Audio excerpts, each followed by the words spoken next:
الرحمن الرحيم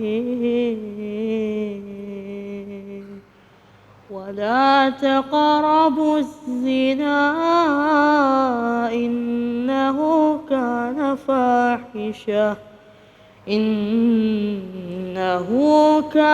فاحشة وساء سبيلا صدق الله العظيم. Maha benar Allah dengan segala firman-Nya, Masya Allah dan nadasi. Dan baik, kembali lagi di Cahaya Hati Indonesia. Kita akan membahas tema kita yang kedua, bahaya pamer di media sosial. Ada yang bilang ini pamer, ada yang bilang ini bentuk perwujudan syukur kepada Allah Subhanahu wa Ta'ala. Gimana ilmunya? Langsung aja kita akan sikapi bersama guru kita yang dimuliakan Allah Subhanahu wa Ta'ala, Al-Habib Qais Abdurrahman As-Segaf. Allahumma salli ala Sayyidina Muhammad. Bismillahirrahmanirrahim. Assalamualaikum warahmatullahi ta'ala wabarakatuh.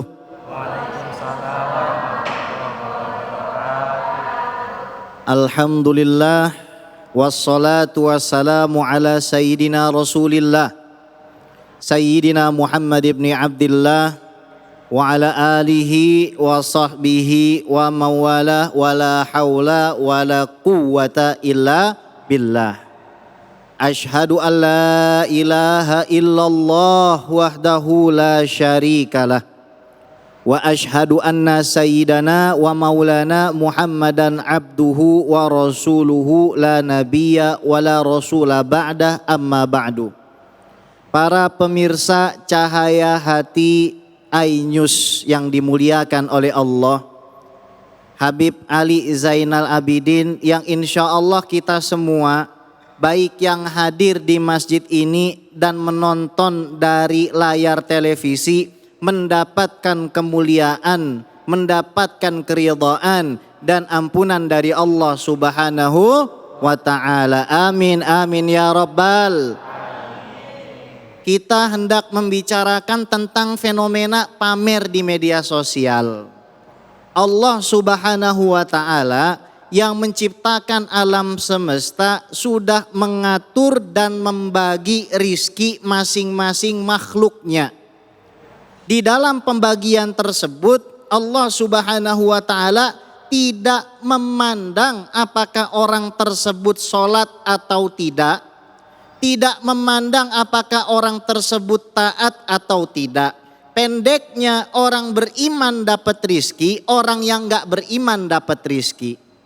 Orang yang menjaga hatinya dapat rizki, yang gak menjaga juga dapat rizki. Akan tetapi Allah Subhanahu wa Ta'ala mengingatkan, la in syakartum la azidannakum wa la in kafartum inna adzabi lasyadid. Kalau kamu syukuri nikmat yang aku berikan kepadamu, pasti aku tambah. Tapi kalau kamu ingkar kepada nikmatku, maka ketahuilah azabku sangat pedih. Nikmat dibagi menjadi dua.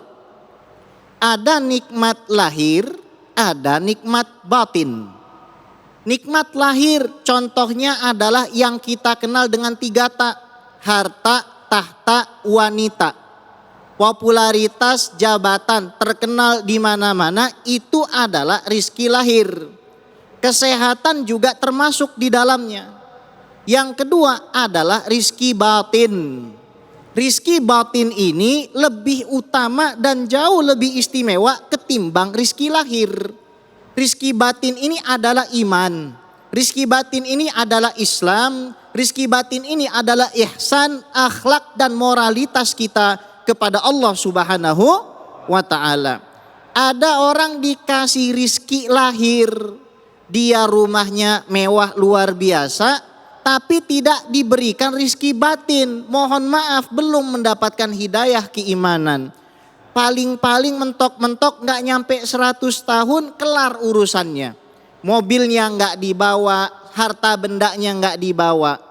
Nah, rata-rata orang tersebut yang mendapatkan rizki lahir tapi tidak mendapatkan rizki batin adalah pamer medsos. Ciri orang yang dikasih kesehatan, dikasih harta benda, dikasih popularitas oleh Allah, tapi nggak bisa menjaga dan membawa diri. Akhirnya lambat laun Allah cabut. Mending kalau yang dicabut nikmat lahirnya, ya dijadikan miskin, nggak ada masalah. Kaya dan miskin pasti sama-sama mati. Dijadikan misalkan diambil rumahnya, diambil anaknya dan lain sebagainya, nggak ada masalah. Bahkan kalau dia bersabar, Allah gantikan surga. Yang paling mengerikan, karena kita suka memamerkan tanpa sadar di media sosial hal-hal yang mungkin malah bisa menimbulkan kesenjangan sosial, hal-hal yang mungkin bisa saja menimbulkan rasa hasad, rasa tidak suka, bahkan senang yang terlampau berlebihan, akhirnya menyebabkan kita terkena bahaya yang disebut dengan ain. Bu ya bu, sehat? Terus apa kagak? Allahumma sholli ala Sayyidina Muhammad. Biru-biru macam di lautan, Masya Allah. Ikannya ada di sebelah kiri ini. Ini air lautnya, ini ikannya. Nah, orang yang modelnya begitu, karena dia nggak sadar, akhirnya dicabut nikmat syukur. Dia pamerkan, Masya Allah, ya Masya Allah, hartanya dia pamerkan. Bib, tapi ada yang mengatakan itu tahadduts bin ni'mah. Wa amma bi ni'mati rabbika fahaddits. Kalau kamu dapat nikmat, fahaddits, mohon maaf. Kata fahaddits ini para ulama tafsirannya macam-macam.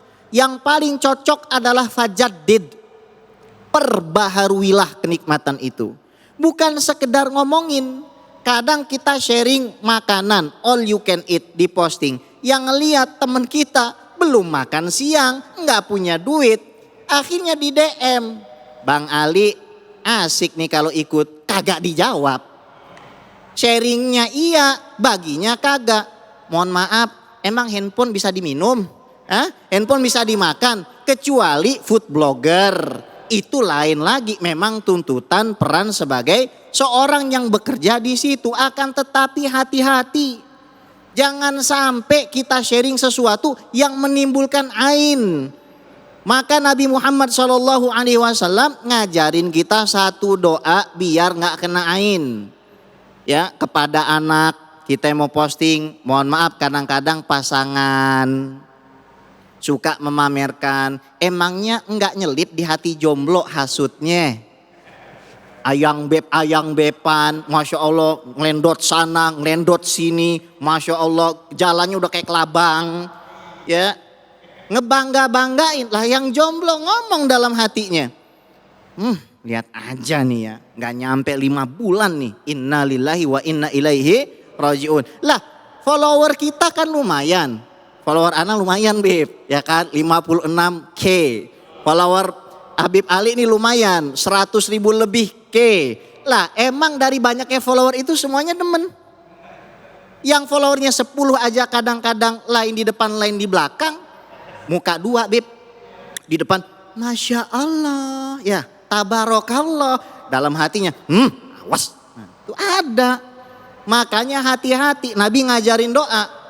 Ngelihat Sayyidina Hasan, Sayyidina Husain didoain sama Nabi. U'idzuka bikalimatillahi tammah. Aku minta perlindungan kepada Allah agar melindungimu dengan kalimatnya yang paling sempurna. Min kulli syaitanin wahammah. Dari semua tipu daya setan dan binatang yang jahat. Wa min kulli ainin lammah. Dari mata-mata yang bisa menimbulkan penyakit. Innalillahi, zaman sekarang posting udah nggak baca bismillah, nggak baca sholawat. Bib, terus bedanya orang pamer dengan orang yang lillahi ta'ala di mana? Gampang. Semuanya lari kepada nikmat yang kedua, nikmat batin. Syekh Abu Bakar bin Salim, syekhnya para habaib dari Hadramaut, mengajarkan kepada kita untuk berdoa. Ya Allah, tolong ketika engkau berikan kenikmatan kepada diriku, anugerahkan juga 2 hal. Yang pertama syukur, yang kedua tawadhu. Bukan cuma sekedar syukur, tapi harus rendah hati. Kita lihat iblis, nama aslinya Azazil. Dia adalah zat yang jadi pemimpin ahli ibadah di langit dunia. Ya bukan di langit hayam wuruk bib, langit dunia bosnya iblis. Kenapa kok iblis itu dari atqal atqiya bisa menjadi asfala safilin? Yang luar biasa ibadahnya puluhan ribu tahun, hancur sehancur-hancurnya. Kenapa bisa demikian? Karena dia sombong, karena dia kufur nikmat. Hati-hati juga buat yang suka buka medsos, jangan sampai di dalam hati kita terbesit rasa hasud. Kalau tadi kita udah ngomongin dari perspektif orang yang posting, sekarang yuk kita bicara dari perspektif orang yang ngeliat. Pada buka medsos mau ngapain sih? Kalau bahasa Arab medsos itu ya mungkin deket-deket dengan madsus, tipuan. Kata orang Jawa sawang sinawang. Tahu sawang sinawang? Bukan sawangan bu. Sawang sinawang itu fata morgana. Yang kita lihat di media sosial belum tentu hakikatnya begitu. Masya Allah bahagianya suami istri ini. Belum tentu hakikatnya demikian. Yang adem ayem, tenang, fokus zikir, fokus sholawatan, baca Al-Quran di rumah. Suami kerja luar biasa banting tulang peras keringat. Yang istri di rumah membaca Al-Quran mendoakan, ya Allah tolong anugerahkan rizki. Lebih bahagia ketimbang yang banyak-banyak posting di medsos atau madsus tipuan itu.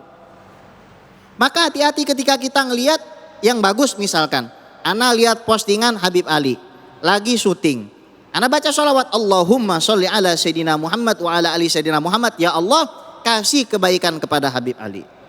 Jangan sampai kita lihat kenikmatan, awas akhirnya kita masuk ke dalam golongan orang-orang yang hasud. Fal hasid la yasud, fal hasud la yasud. Orang yang suka hasad, tahu hasad? Hasad beda dengan iri. Kalau iri itu masih ada yang baik. Misal saya iri nih dengan Habib Fulan, dengan Ustadz Fulan, dia berdakwah karena Allah Subhanahu wa ta'ala. Saya pengen, itu gak apa-apa. Kalau hasud lain. Misalkan ibu bapak posting lagi jalan-jalan ke Paris, Prancis. Kalau kita mentok-mentok Paris Van Java. Tahu Paris Van Java? Bandung bu. Bu ngantuk baik, ya Allah bangun bu. Ya Allahumma sholli ala Sayyidina Muhammad. Lah kaget dia. Masya Allah. Sehat bu ya? Masya Allah. Nah lagi posting begitu, akhirnya timbul tuh dari orang yang ngelihat hasud. Ini orang pamer. Nggak usah dipamerin. Nanti Allah tambahkan kenikmatan demi kenikmatan. Sebab kita ngejaga hati orang. Nih saya pengen cerita. Dulu para ulama itu sampai-sampai mereka berhati-hati sampai mengharamkan untuk diri mereka, bukan untuk orang.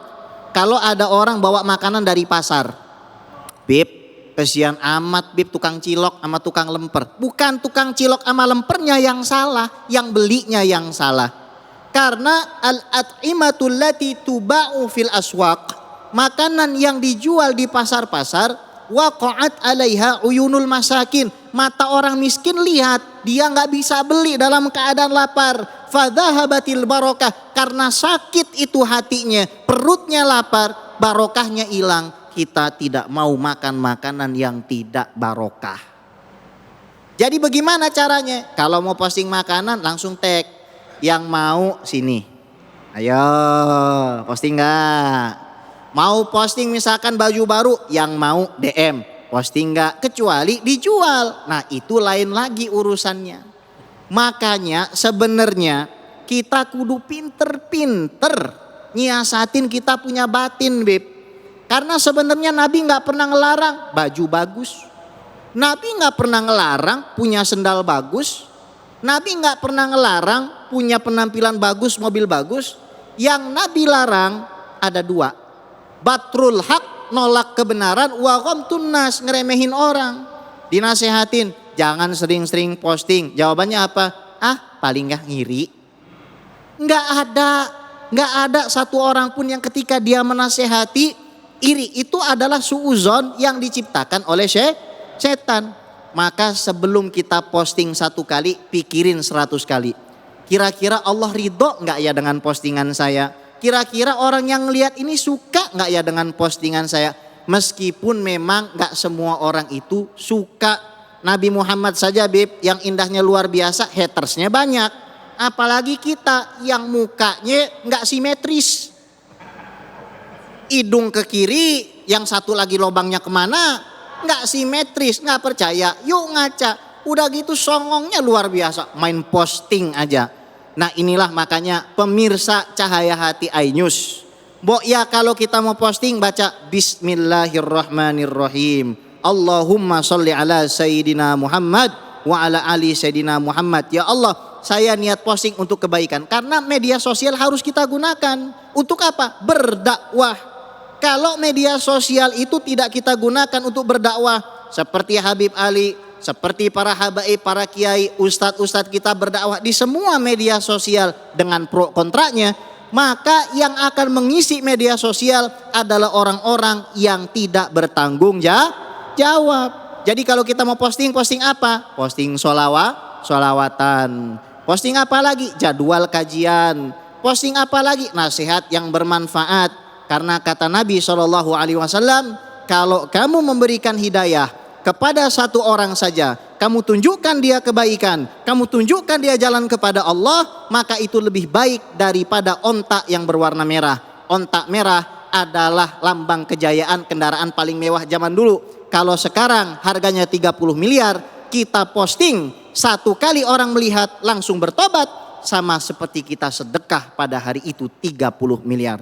Semoga menjadi ilmu yang bermanfaat. Assalamualaikum warahmatullahi wabarakatuh. Waalaikumsalam warahmatullahi wabarakatuh. Masya Allah, semoga kita lebih bijak lagi dalam meng-share segala sesuatunya di media sosial ya.